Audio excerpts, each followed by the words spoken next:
स्वागत तो करो हमारा।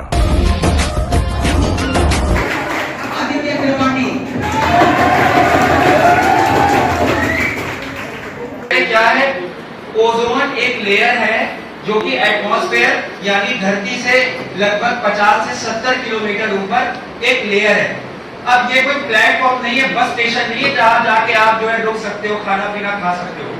एक गैस है ओजोन, जिसका फॉर्मूला है O3, मैम ने आपको बताया। वो गैस वहां पर जमी रहती है, ठीक है। तो वहां पर सिर्फ धुआं और बादल है, अगर आप वहां जाएंगे वहां आपको कुछ नहीं दिखेगा। तो ये ओजोन लेयर कहां पर है? स्ट्रेटोस्फीयर पर। अब स्ट्रेटोस्फीयर क्या है? एटमॉस्फेयर की कई लेयर्स हैं, ट्रोपोस्फीयर, स्ट्रेटोस्फीयर, मेसोस्फीयर, उसमें से एक है। अब ज्यादा डिटेल में नहीं जाते हैं। सबसे जरूरी बात देखो यहाँ पे क्या लिखी है, ozone is only a trace gas.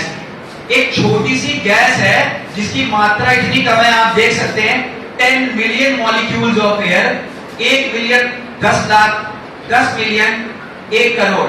1 crore particles में सिर्फ 3 पार्टिकल्स होते हैं ओजोन के। और हम बात कर रहे हैं ओजोन डे मनाने की। तो बात समझते हैं कि ये ओजोन डे क्यों खतरनाक है।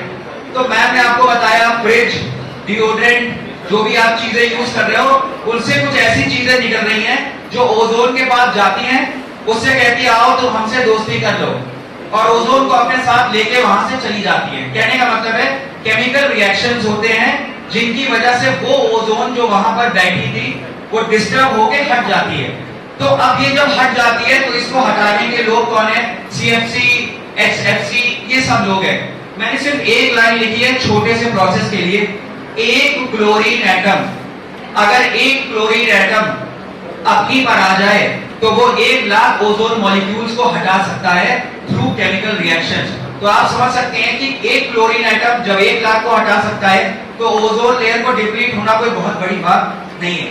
अब समझते हैं कि जो हम इतने दिन से सुन रहे हैं होल हो रहा है, होल हो रहा है, तो वहां कोई मेन होल का होल नहीं है। वहां पर मैंने आपको जैसा बताया एक परत है मोटी गैस की। वो परत क्या होती जा रही है? पतली होती जा रही है, थीन होती जा रही है। क्यों होती जा रही है पतली? क्योंकि वहां से वो चीज हटती जा रही है। अगर यहां से अभी मैं 50 बैठने वाली सीटिंग डेस्क हटा दूंगा तो आप लोग के लिए जगह कम पड़ जाएगी कि नहीं पड़ जाएगी? वही ओजोन लेयर के साथ हो रहा है। पहले ओजोन लेयर के इतने सारे मॉलिक्यूल थे, अब मैंने क्या किया? 50 डेस्क हटा दी, मतलब 50 मॉलिक्यूल हटा दी, तो ओजोन लेयर क्या हो गई? पतली। उसी को हम कहते हैं कि उसमें क्या हो रहा है? छेद हो रहा है। और ये जो पतलापन है, जैसा कि मुझसे पहले भी कई लोगों ने बताया, वो अंटार्कटिका के ऊपर ज्यादातर हो रहा है। इसलिए जैसा कि मैंने कहा रिसर्च करने वहीं जाते हैं क्योंकि वहीं पता लगता है। अब इसकी केमिकल डेफिनेशन देखो, मैंने लिख दी। जो लोग पूछेंगे कि कैसे होल पता करते हैं, तो अगर 220 डॉप्सन यूनिट जो है, अगर उससे कम मात्रा हो जाएगी ओजोन की, तो हम कहते हैं कि ओजोन होल वहां पर होने लग गया है।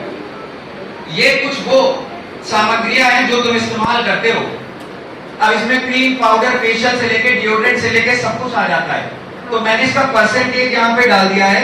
सबसे ज्यादा 36.1% है सॉल्वेंट क्लीनिंग प्रोडक्ट्स, मतलब वो जिससे आप कार चमकाते हो, जिससे अपनी मेज चमकाते हो और लैपटॉप को चमकाते हो, वो जितने भी सॉल्यूशंस हैं वो 36.1% है जिम्मेदार इस ओजोन लेयर के डिप्लीशन के लिए।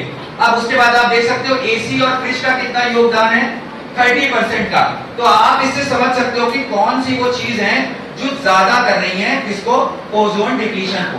अब ओजोन अगर डिप्लीट हो गया तो कोई दिक्कत नहीं है।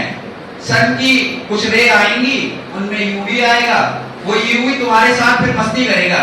अब उस मस्ती में स्किन कैंसर हो, ब्लड कैंसर हो, म्यूटेशन हो, कुछ भी हो सकता है। प्लांट्स की भी वो प्रोसेस को चेंज करता है, एनिमल के एडेप्टेशन को चेंज करता है, यानी जानवरों के खाने पीने और रहने में बदलाव आएगा, पेड़ों में भी बदलाव आएगा। जो हम अनाज खा रहे हैं, क्रॉप, वो भी बदलने लग जाएगा।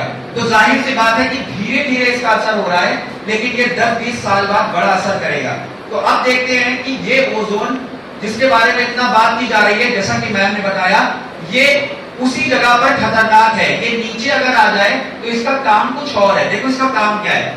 Ozone gas is use as a germicidal, यानी जर्म्स को, कीटाणुओं को मारने के लिए ओजोन गैस का प्रयोग किया जाता है। अब सर आपकी बात मुझे समझ में नहीं आ रही। एक तरफ कहते हो कि वो ऊपर नहीं रहेगा तो दिक्कत हो जाएगी, नीचे बता रहे हो कि ये काम का है। यही है साइंस, यही है साइंस का बैकग्राउंड, जिसमें आपको यहाँ पे बुलाया गया है कि यहाँ नीचे धरती पर इस गैस का कुछ यूजफुलनेस है, लेकिन यही गैस जब ऊपर कम पड़ जाती है तो ये दिक्कत करती है। नीचे अगर मान लो यहाँ पर ज्यादा हो जाएगी ना ओजोन, कभी आपको सफोकेशन होगा, आप यहाँ बैठ नहीं पाओगे, आपको ब्रीथिंग प्रॉब्लम होगा। तो ओजोन की सिर्फ हमें कहाँ पर यूजफुलनेस है, वहां स्ट्रेटोस्फीयर में। बात समझ गई? ये आपके लिए एक शुद्ध पेपर की कटिंग है of October 2021 when there was a partial lockdown, कुछ आंशिक लॉकडाउन था। आप इसको पढ़ लीजिए, इंडिया टुडे का साफ साफ न्यूज बुलेटिन है। This years ozone hole is 8 times bigger than India. Bharat का जितना एरिया है ना, उससे 8 गुना बड़ा अंटार्कटिका के ऊपर छेद हो गया है या ओजोन थिन हो गई है। ये 2021 की बात थी। अब जैसा कि मैंने बताया, इसमें कुछ सुधार हुआ है। सुधार हुआ था जब लॉकडाउन था, ये फिर से उसी स्थिति में पहुंच जाएगा। और आपको मेरी बात पे यकीन नहीं है तो बस आप इसको देखिए, इसके बाद मैं आप तक पहुंचता हूं। एक बहुत ही डिफरेंट रीजन है जो ओजोन डिप्लीशन करता है, उसे कहते हैं पोलर स्ट्रेटोस्फेरिक क्लाउड।